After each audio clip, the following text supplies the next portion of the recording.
Ini ada lagi pertanyaan gini dari Kamdani Rahmat Kediri.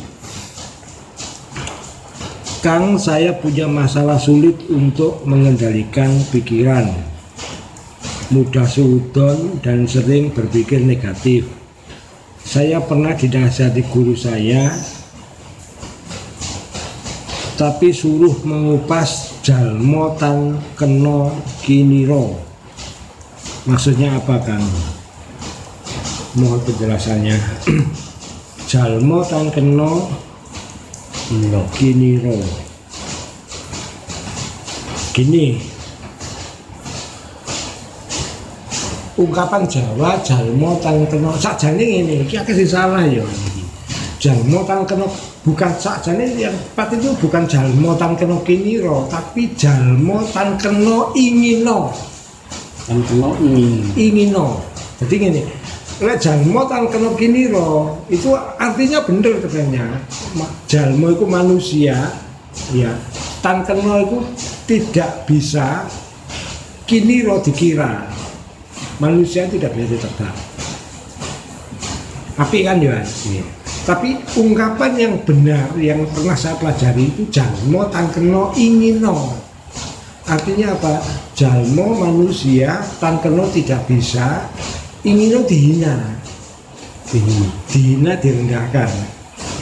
Ino itu hina. Jalmo tan keno ingino.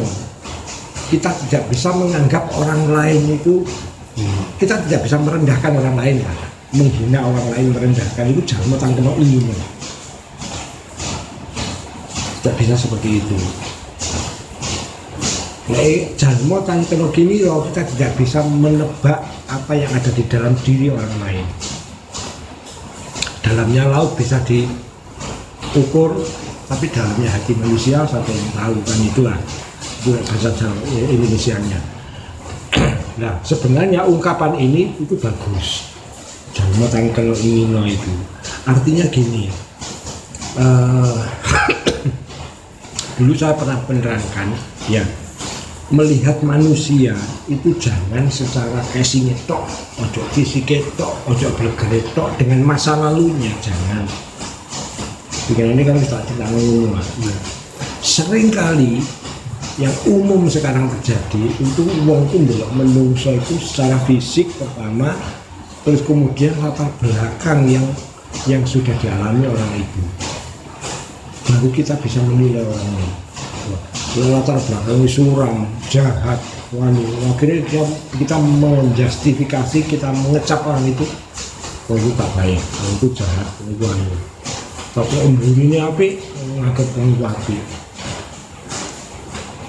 tanpa menghiraukan potensi masa depan yang akan terjadi. Padahal di Islam Rasulullah sendiri mengajarkan ojo ngono. Yang Rasulullah sang BTS kalau ngono akhirnya dia tobat loh. Tak contoh di ngono-ngono kan keinginan ibu. Nah, kita melihat manusia itu juga seperti itu. Jangan saya ingin ini gampangannya. Awal mulai nang rumah sakit terus kan lorong. Ya. Terus kemudian mau general check up. Loromu itu lagi digawe nang rumah sakit nang dokter umum. Bingung dokter umum. Katanya mendiagnosa sakitmu itu apa? Soalnya sing diloroni jeboan. Lah ketika kamu ke dokter spesialis, apa langsung delok blegermu tok? Dokter spesialis loh ini. Dan saya pernah dulu tuh dengan istri saya, itu dokter yang paling jos nih Malang gini, dokter spesialis jantung. Dia terkenal mahal bisa pada saat itu. Soalnya ada yang dikeluhkan. Nang dokter umum biasa, oh iki anu dikai obat, dikai resep wis mulih tapi gak waras. Diagnosanya apa? Di penang ini tok, dipamelet bisa ngerti tok wis. Akhirnya dikai obat. Tapi ketika kita ke dokter spesialis, justru dokter spesialis itu nggak melihat fisiknya tok. Dikokon nang laptop. Apa? Scan. Dikokon scan. Jeroane gitu loh. Baru dia bisa mendiagnosa secara betul Ternyata dokter spesialis pun itu jauh lebih hati-hati dibanding dokter umum kan. Nah, maksudku melihat manusia, lekon kepingin kedelok manusia secara utuh, itu aja ndelok foto color toh. Yang kamu butuhkan itu bukan foto berwarna nih, tapi apa? Foto scan, diagnosa nih, jeroane sing ngoten. Makanya kita nggak bisa menghina orang itu, jangan mau tanggung ingin nggak iso. Ketika kita hanya melihat gerak dengan latar belakangnya, itu jangan sekali-kali menilai orang. Gak jangkep, kurang jangkep. Yang dibutuhkan itu foto scan secara menyeluruh. Nah, kalau melihat itu kita melihat secara fisiknya saja, beda dengan mengamati. Yang kita butuhkan kalau ngaji-ngaji seperti ini itu tidak hanya melihat, tapi kita mengamati. Mendengar itu cuma mendengar secara suara tok, gampang kobong, gampang ketipu. Beda kita dengan memahami, mendengar, ditelaah baru dipahami. Nah, ngaji-ngaji ini itu sudah lebih dalam dari itu sebenarnya. Kita nggak bisa langsung lihat burger, tapi harus mengamati dulu. Itu pun kita nggak bisa punya hak untuk menilai seseorang. Itu maksud saya. Sajane urip iki sekali lagi kita dihadapkan dengan dua pilihan secara garis besar. Lek kene kepingin Kumang kan sulit berpikir positif kan Kumang. Sudon terus ngene-ngene.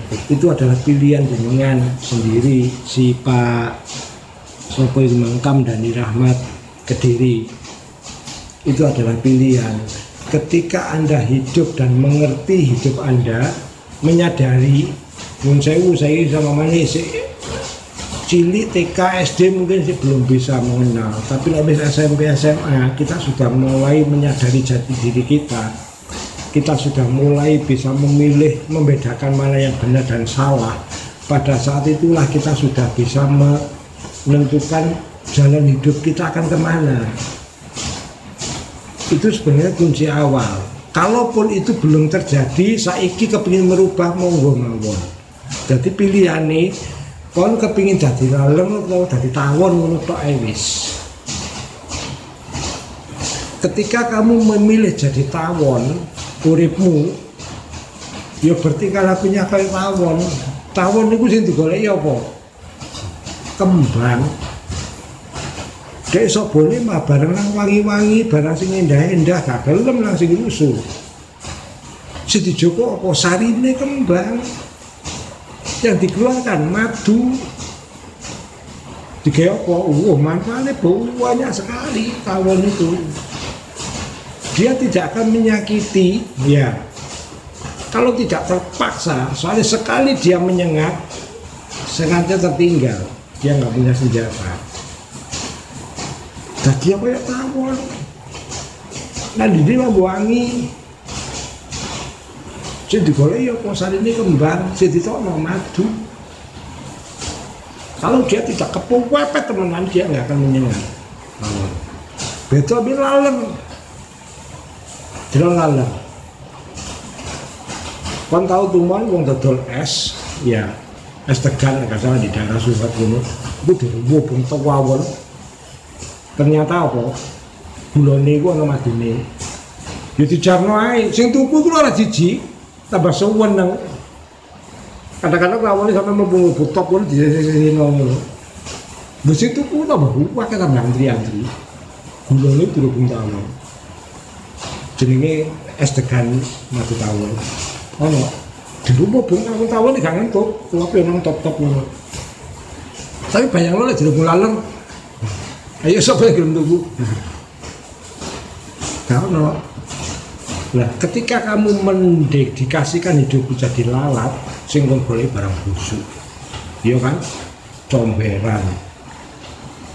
Mulan didiku penyakit. Wong diencelok ya wegah. Soalnya pasti mau penyakit di situ. Manfaatnya apa gak ono. Dan kamu akan dijauhi orang. Begitupun dengan pola pikir kamu. Wis saiki kamu menentukan apa? Pola pikir tawon apa pola pikir lalem? Akhirnya hidupmu nanti akan mengarah ke sana semua. Itu yang bisa saya beri jawaban untuk Mas Pak Kamdani Rahmat.